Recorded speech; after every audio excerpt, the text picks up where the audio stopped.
Skipster is the guest management platform used by top event teams for everything from guest lists to seating charts and online invitations. If you're looking for next-generation event software that helps deliver perfect guest experiences, head over to Skipster's website. It's Skipster, ZKIPSTER.com to try a free event. Are you a follower? Okay, so we're gonna be Welcome to GatherGeeks, a podcast by BizBash, the place where people passionate about meetings and events come together. Here are your hosts, BizBash CEO David Adler and Editor-in-Chief Beth Kormanik. Hey, Beth, here we are, another GatherGeeks podcast. Our guest today is Issa Jouaneh. He spent 10 years as Senior Vice President of American Express Meetings and Events. He's moved on to new ventures within the industry, so stay tuned for more on that. But he has a lot of insights into making the case for the value of events to brands in terms of using them to create a competitive advantage, and then taking those outcomes to craft the experience itself. So he also discusses the state of event technology with so many insights, and I think this is really valuable stuff for meeting planners today. David, tell us how you got to know him. Well, it's very funny. I didn't know of him until I saw one of these lists of influencers that came out, and he beat me by a lot. And I was like, who is this guy? And I realized he's from American Express, and so he has a global reach all over the place.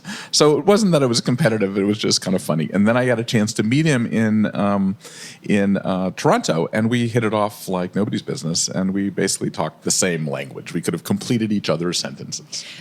That is hilarious, first of all, but second, also points to the value of how you can use those lists. Really, I see that as you saying, I need to expand my network and find out who these people are. I didn't know this guy. He turned out to be totally fascinating. So this, I'll just note before we get into it, that this is part of the GatherGeeks Sparking Change series, so you'll be joined in the conversation by Alex Carter of Skipster.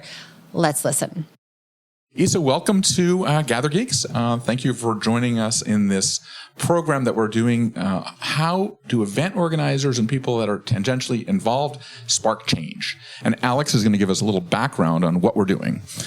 Sure. So the event has influence that goes beyond just the night of the event itself. And when you have an influential group of people and you have some kind of momentum that you want to spark change, how do you make an event last beyond the night? When the people go home, when the doors close, how do you make an event last and bring some change in the world? And that's what we're looking to explore. Give us a little context of what you've done and what you've built over the last few years, because I've heard about it and it's kind of amazing.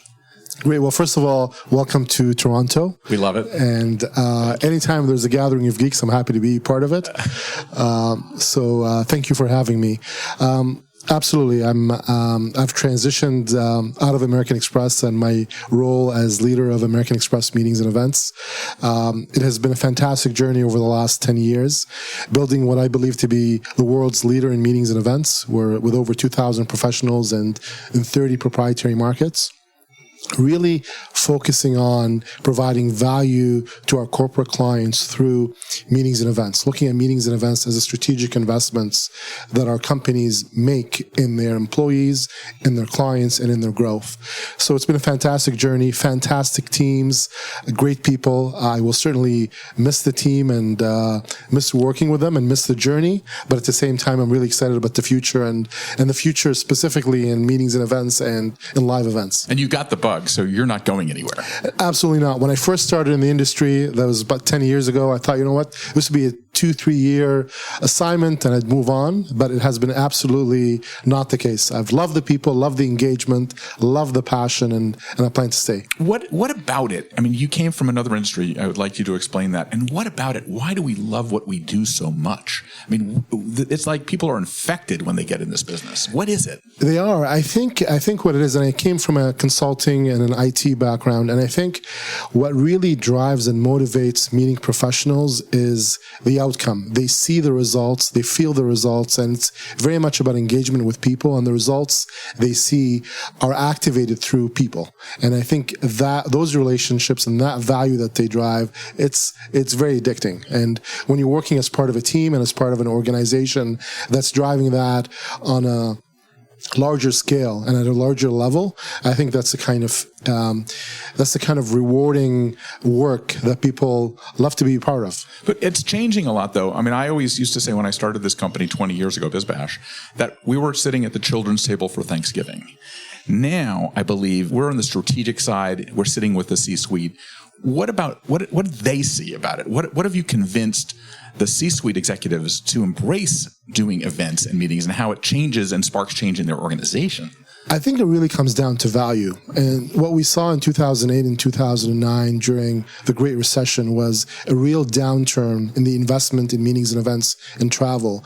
And companies that made those reductions really felt the impact in terms of their growth and in terms of their employee engagement and in terms of their ability to really drive sales and revenue growth over the long term. And so once I think that realization of the value that meetings and events bring to corporations, now we're seeing that in turn become and extend to elevating the meetings and events profession, because corporations, organizations see the value that meeting professionals bring to their companies and to their organizations. Okay, so I'm going to ask the ROI question, which I've been struggling with for 20 years. How do you translate that feeling that we know that it works to quantity and quantitatively? How do you do it? And what is it? What does the CEO see or the C-suite people see that justifies this spend? I continue to think that that's an area of opportunity for us in the industry. There are multiple methodologies, multiple ways to measure savings, whether it's year over year or whether it's relative or benchmarking versus peers based on the industry or based on size. I think all of those make sense to an extent, and they give you good barometers of success. But also in my mind, what's really critical for us as we look forward is around the competitiveness of meetings and events, and how do you create a competitive advantage through your meetings and events investments. And that's where I think there's tremendous opportunity. So how do you do that? How do you create your competitive I think you advantage? do that by differentiation, and I think you do that by proprietary experiences, and I think you do that by having real focus on value and outcomes. Often we're professionals and we know the space and we know the process of executing on a meeting and event, and we know that it's a lot of work, and it's whether it's a small meeting or a large meeting, the volume of work doesn't necessarily change. But at the same time, what we have to be truly focused on is the outcome and the clients and their objectives and their requirements, and how do we create compelling, long-standing experiences with the attendees. Is it art or is it science? I think it's a bit of both, as you can that's as you probably can imagine. The beauty of our business. Exactly, and it's a combination of art and science, and that formula changes depending on the vertical you're in, depending on the meeting type and the event type, the objectives of the event, the number of attendees. All of those factors go into how much art, how much science goes into the design and then the execution of an event. The word experience, I am kind of sick of that word, because what does it really mean? What do you think an experience is? From my perspective, it comes back to unique experiences and not necessarily experiences. I agree with you. I think the term experiences has been overused, and the reality of it is that experience really needs to have a direct tie into outcome, whether that's an awareness, whether that's an objective, whether that's an outcome or a specific result.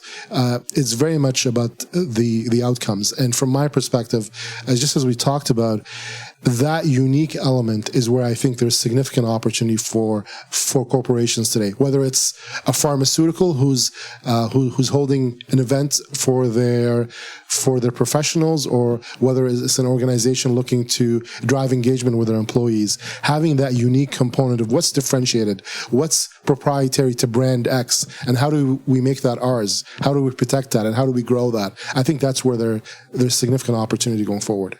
And I'm curious on that point of then measuring these outcomes. Do you think that right now we have the ability to measure the right things to judge success, and we just need to get better at measuring them? Or do you think we actually need to be finding different metrics in order to accurately evaluate outcomes like this? I do think it's about finding different metrics, because I think, as David alluded to earlier, we've spent quite a bit of time looking to, as an industry, looking to find the science behind it. It's clear that there is strong desire to grow the meetings and events space, both on the technology side and on the experience side, and there's tremendous value that's being generated out of our industry. So I think there's tremendous opportunity for investment. And where I would invest if I was looking at the meetings and events space is probably two key areas. The first one is around technology, end-to-end technology that enables the execution of meetings and events, and not necessarily just the sourcing and the buying of the events, but the actual execution of those events. And second, I would say I would look at service providers in this space that have a unique value proposition and have hyper focus on meetings and events. And what I mean by that is, when I look at the space today, you have some of the large mega meetings and events agencies that have meetings and events as part of their portfolio, but their focus is not truly meetings and events.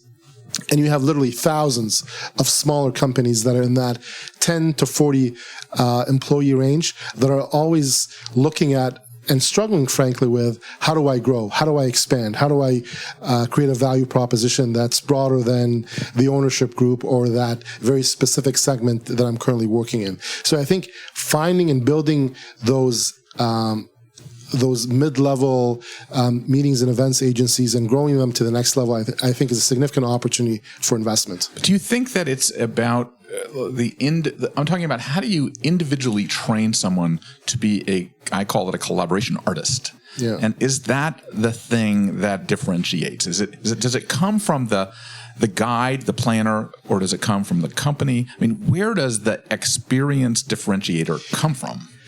For me, collaboration is incredibly powerful, but it starts with a vision and it starts with leadership. And I think that's where it truly starts. I don't think we can expect that the meeting planner is going to have that vision and have that leadership to drive the strategy, but they can certainly be enablers of that strategy.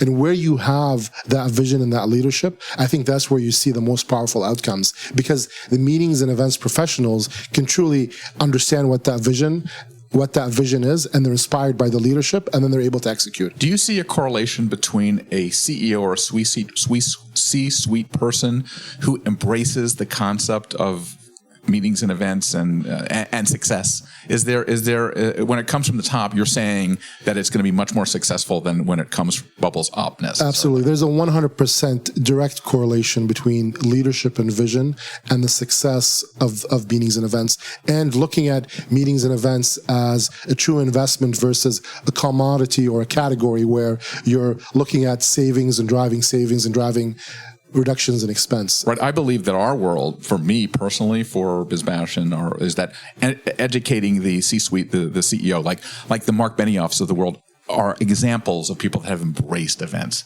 Do you have other CEOs that you know that are fabulous at knowing that this is the place to be? Well, I think we've seen, and Meetings Mean Business in our industry has done actually a good job of working and driving and educating, increasing awareness of the value of meetings and events. And we've seen different CEOs. The CEO of SAP, for example, is a big advocate of our industry. So I think you see that, and I think you see that in the power of the event. So I would say Cisco, SAP are a couple of examples of companies that have truly adopted that, the value of meetings and events. So I want to flip David's earlier question on its head a little bit, and let's say that there is an event team that gets an infusion of investment like this and might not be used to having that much budget or having just that much resource to throw around. I'm curious what you think some of the mistakes to avoid are when you're navigating that new terrain. I would say, so in terms of investment, and if you're thinking about it, as an internal department of meetings and events where you have a significantly higher budget, I think some of the common mistakes that I've seen is commitment to technology without a strategy, commitment to headcount and people without a strategy, essentially building the team and committing to technology before truly understanding what the portfolio is and where the growth needs to be.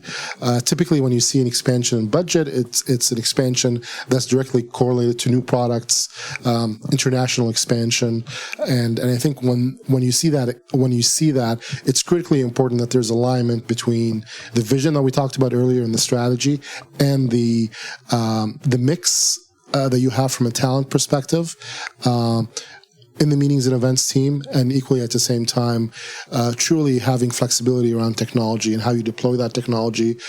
Technology that works great in North America will have challenges and could have challenges in Europe and in the rest of the world. At the same time, price points are very different. Expectations around the user experience are very different. So it's really important to have a very strong understanding of the space, where you're looking to expand, where you're looking to grow to be effective. Do you think that leadership, this is my own sort of thing, that leadership needs to get more involved in the granular training on technology so they understand it? Because I see that a lot of times we push it all down, you learn how to use a system, but the senior people have no clue, and they don't even have a clue of what you can do with it.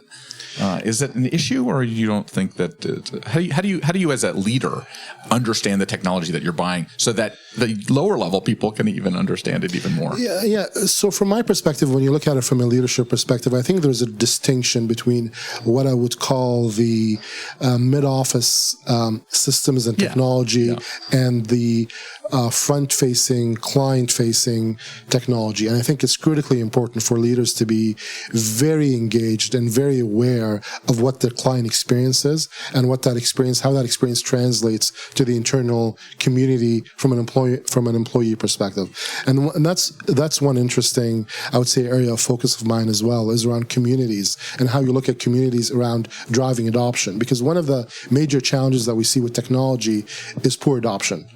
You have a vision, you make the investment, and then the adoption is not what's desired or what's planned. And one of the core reasons is planning and truly understanding what the business case is and what the use cases are and how you can be successful. Is it the complexity of the new technology that does that, or is it just the fact that people are not learning enough about it? I wouldn't say necessarily it's the complexity. I would say it's the use of the technology, understanding the technology and mapping that to the business process, being flexible and being dynamic enough to be ready to change your business process and not necessarily look to customize the technology. And that's one area where I've seen quite a bit of gaps in terms of how large organizations look at technologies, where they look at technologies and they look to map those technologies to their existing business processes versus looking to standardize, simplify, and have a much crisper, I would say, go-to-market approach? Well, my definition, the purpose of technology is to make what was complex trivial. So it's got to be invisible for the most part. Yeah, and it has to be effective. And it has to work, and it has to work across multiple languages, in different countries, with different business practices, and with, I would say, different expectations between clients and those corporations. What are the new technologies that you see that are critical to this business? I mean, we're seeing the rise of chatbots and things like that. Where do you see, event apps have shifted. When we started 20 years ago, there was nothing. And then there was the big rage a few years ago. And then that sort of calmed down. Where are we in the technology front now? It's highly fragmented, highly complex, with new entrants coming in on a regular basis, adding capability, adding functionality that's not necessarily understood by the users or the meeting event professionals. Like examples of any of that? Well, I think there's several examples, but I think I'll give you a couple of sort of thoughts on this specifically. So first of all, I think we have a gap today around enterprise level technology across the end-to-end meetings and events lifecycle, where you have hundreds of technologies that touch single, I would say, phases or different components of the meetings and events lifecycle, but they're not integrated as one solution within the ecosystem of a corporation. Because they're just bought and they're just pasted onto another system. They're just added in, and they're used either by individual departments or individual users for specific events, and those are not integrated across a corporation. And I think there's significant opportunity here for corporations and their service providers to look at this as a true end-to-end enterprise platform, integrate those solutions in a way that's meaningful, in a way that's consistent, that meets the objectives of the company from a security perspective, from a privacy perspective, and at the same time create a consistent experience from the end user, where I'm working with brand X and I'd like to have my buying and my budget for my event through this platform, but at the same time, from an attendee management perspective, when I receive the invite, it's consistent with my mobile app, it's consistent with my on-site experience, it's consistent with my reporting, with my benchmarking post-event, and I have all that visibility and all the engagement information and data and all that rich information that exists today visible, and I'm able to correlate that at the same time with my investment. That's a gap today. But you're saying that is in the infrastructure side? That's in the planner side? Well, I think or is it on both the user experience and the planner side? I think it spans both. I think from a planner perspective, you have very much bespoke experiences today that are not integrated. So the meeting and event professionals don't have a full end-to-end view of their events and the engagement across their events, across the life cycle of the events, because of the number of technologies that they're using. And at the same time, with visual, with virtual reality and augmented reality, I think there's significant opportunity to expand the reach of meetings and events and the ability to repurpose content and to expand the audience. And all of those, I think, new technologies, we have an opportunity to better integrate them within the meetings and events experience. Do you see a game changer coming out? Is augmented reality a game changer? Is virtual a game changer? Do you see a big player coming in and saying? When I think of game changer, I don't think of a game changer in terms of replacing the value of face-to-face events. No, not at all. I'm talking about the enablement. Exactly. So from an enablement, from an experience perspective, yes. I think virtual reality, augmented reality, done well, done scalably, done professionally on a consistent basis across platforms and across geographies, I think that could be very powerful. And I think it could potentially enable smaller meetings in a more, I would say, more efficient way than we do today. And at the same time, I think adds more value across the larger meetings, but definitely the face-to-face value of meetings and events. I think we have a 100% vote that the face-to-face is not going anywhere. Building a memorable experience for your guest means planning every detail right. Skipster is the guest management platform designed to help you create the perfect experience, from impressive online invitations to seamless check-in at the door. Get started at Skipster, spelled Zkipster.com, for a free test event. You see the LinkedIns of the world jumping in. I mean, there was a big fear a few years ago that those guys are going to jump in and discover us. Do you see that happening, or do you see it happening outside of that world? Facebook, well, we've seen some examples of communities being created through the different social media platforms, and those communities growing. But I think from an event perspective, it always comes down to that face-to-face relationship and really solidifying those relationships. And but wouldn't they see the opportunity? Wouldn't they see, oh my God, they've created this online community, and it naturally is going to go to a face-to-face community at some point? And I think to an extent they have. So you have some, I would say, events that have been extended as extensions of those platforms, not to the extent that I would say they're competing with live meetings and events, but I think they're certainly getting there. I think Google has a very interesting view of travel, not necessarily yet in the meetings and events space, but I think that's a natural extension of what they're doing, and that will I think facilitate access to content. But that, in my mind, is not a replacement for experience. It's not a replacement for the value that a meeting professional brings, and so it will certainly complement and help and assist the professional in doing their work, but not replace. I've shared my line that it's no longer content is no longer king, contact is king. And I think that We're pushed. That's what we believe. And I think that's very true. And curated content, curated experiences. That's where with the contact. Yeah, exactly. With the content, with those individuals, with those key stakeholders, those key decision makers, those key opinion leaders. I think that's where the differentiation and that's where the success is. Yep.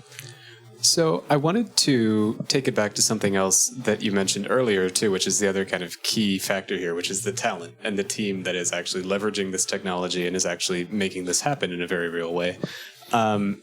As technology grows and assumes more of the responsibilities that an event team might be doing now, what attributes of the talent on the team do you think are going to become less important? And what attributes do you think are going to be either equally important or become more important for success in the field? Yeah, so I think in terms of talent, and when you look at talent and you look at sort of the breakdown of, I would say, the skill sets in terms of meeting professionals, I think there's no question that organization skills, planning skills, relationship building skills, because I would say that meeting professionals are first and foremost an extension and custodians of the brands of their clients. That's how I look at a meeting professional. And so as a brand, they're entrusting their brand with that professional for that event and for that experience. And so organization skills, trust, integrity, planning, and relationship building, I would say, are the top key skills, and clearly the tools that are required to execute on a meeting and event. And those tools will change. And so it's up to the meeting and event professional and their organization to continue to be trained on what's new and what's relevant. Clearly, technologies like mobile apps and some of the attendee management platforms, having familiarity and awareness with those technologies is critically important. I don't think meeting and event professionals have to be experts in building or customizing those applications, but they certainly need to be aware of them, need to be aware of what David just talked about, content. Where does the content sit? How do I access the content in a timely way and in an efficient way?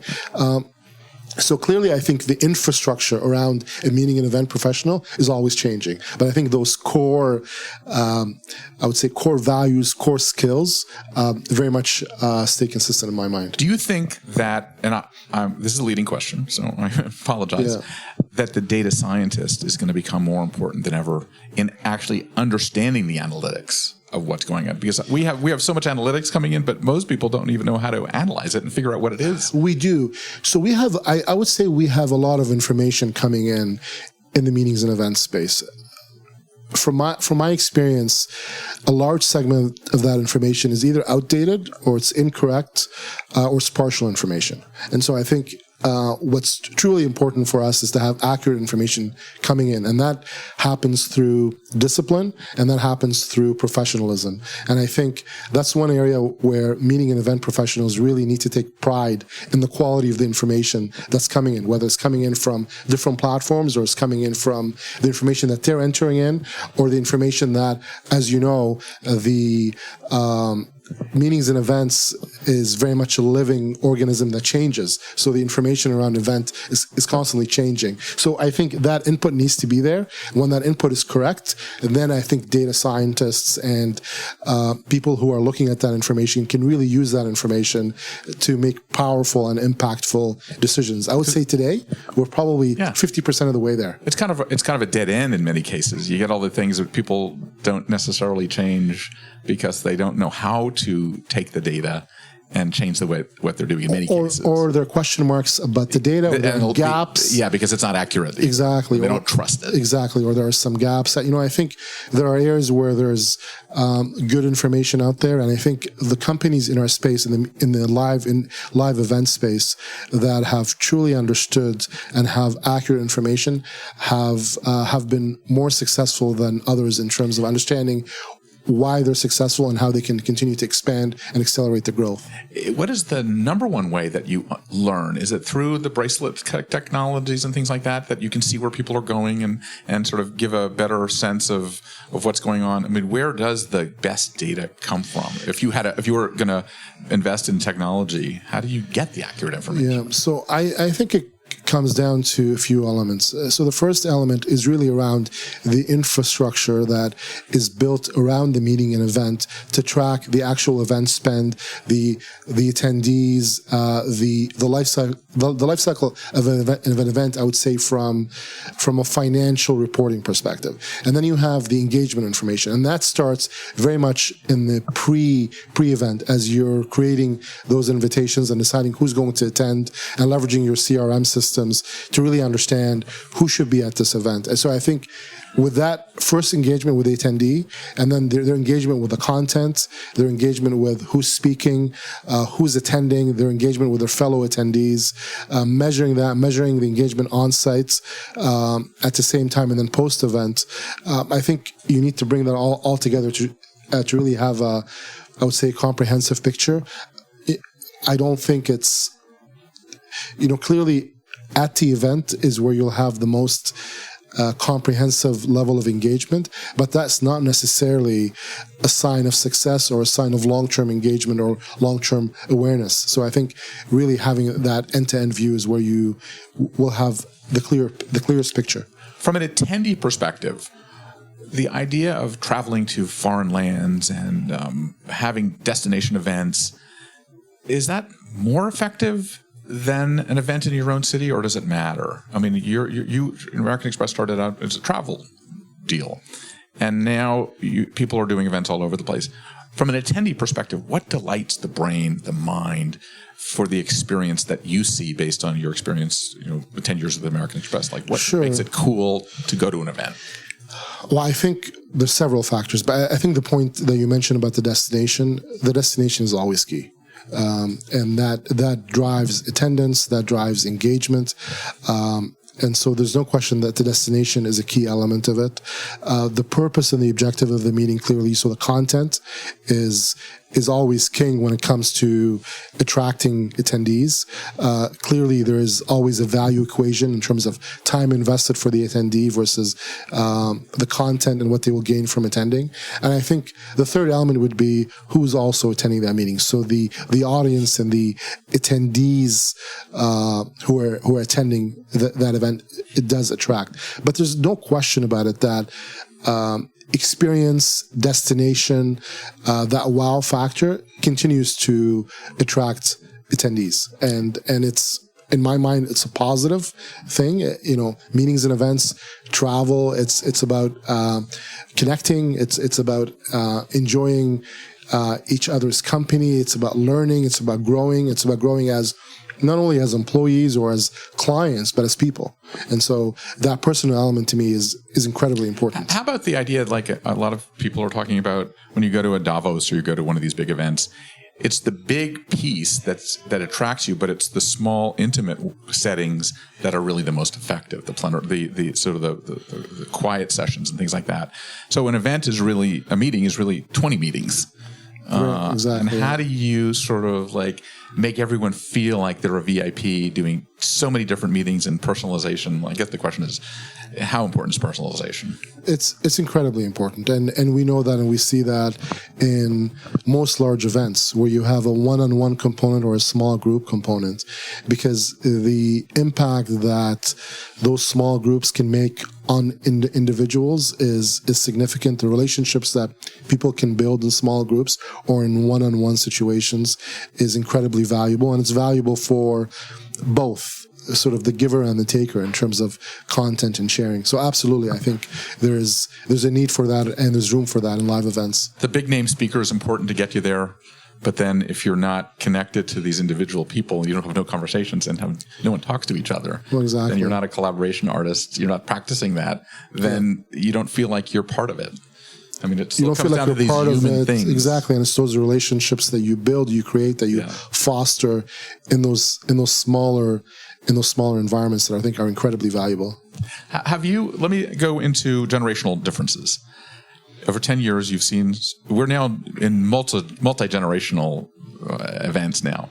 How do you see that changing? How do you see this next level of people coming up and what they want versus what my generation boomers did? Yeah, I think we've looked at it in different ways, but my perspective on this is that it very much comes down to the personality type and the attendee type and the objectives. And it's less of a generational divide, but more of a personality divide and an objectives divide in terms of who's attending your meeting, what is their level of engagement, what is their personality, how do they interact at these events, what is their objective in terms of are they attending this event for the purpose of relationship building, for purpose of learning, for purpose of sharing information, for purpose of building a network. So I think all those objectives, along with the personality, really define it, and it's less so about the generational element of it. And what about, so are you doing persona marketing in a sense, persona analysis? So let's look into the future.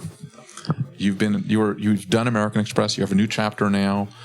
What do you think the world's going to be like in 10 years, and how will we spark change then? I mean, I know it's impossible, but you've got an incredible experience now in this business. How do you see it changing in the future? What are the pitfalls? What are the advantages? What are the opportunities? Well, I think clearly from a technology perspective, we'll continue to see the advancement of technology and further integration and application of technology into the meetings and event space. I think the leaders in this space will be the ones that are able to integrate this in a scalable way, and at the same time, they're able to create that flexibility for their end users, so they're able to use a multitude of technologies and are able to integrate them across their overall network, whether it be across different business units, across different geographies. I think another key opportunity for me is on the service provider side. I think unique experiences, curated experiences, a real focus on meetings and events as a profession and as a value driver of growth for corporations, and truly having that, what I would say, maniacal focus on meetings and events. It's going to create some industry leaders in this space that are going to be known for their expertise in delivery, execution, and driving outcomes for the company. So those are a couple of areas, but I think there's, our industry is so broad. There's so many different elements to it, and we see the investment on the supplier community. We see the investment today in the hotel space and in the airline space, and I think all of those will have secondary benefits to the live event space as well. Great. And just to kind of wrap it up on a personal note too, I'm putting aside metrics, ROI, company outcomes, and that kind of thing. For you as a meeting producer, what is feedback that you want to get to know that you've done an event that has created ripple effects, that is just kind of starting a tidal wave of its own impact? Like, what feedback for you do you know that event went well? Well, clearly the feedback from the key decision makers and the key stakeholders is always of paramount importance, and it's important to understand that, to truly listen to that feedback, and not personalize it. I think that's the key. I think the feedback from your attendees that will always be critical to understanding success, understanding where the event resonated and where it did not. And I would say, lastly, it's also about the employee experience. So the events team. So how did the events team feel about the event? What would they have done differently? How would they execute it better? So truly learning from the experience of the production team, so to speak. I think that can be incredibly valuable to do better work over time for the client. So I would say those three key areas of feedback are absolutely critical to truly understanding whether you've been successful or not. Great. Well, thank you, Issa. This has been fantastic. We look forward to following you, and let's keep in touch. Well, great. I'm looking forward to the future, and hopefully I'll be able to come back and share some more updates with you. Absolutely. Thanks. Great. Thank you. Thanks. Okay, David, we're back. On event tech, I'm just going to start out. The key insight was the way tech providers are adding functionality that's not understood by the user or the planners. And so I hope every event tech person listening to this gets that message loud and clear. Absolutely. There's so much added on to this stuff. I mean, learning something is tough. And what happens to me anyway is I learn something, I get really into it, and then they change everything, and then I have to relearn it, and sometimes I don't get back to square one. I don't know if it happens to you or not. Right, or you learn 75% of it, and maybe that extra 25% is going to put you over the edge, but you have no idea how it works. Yeah, exactly.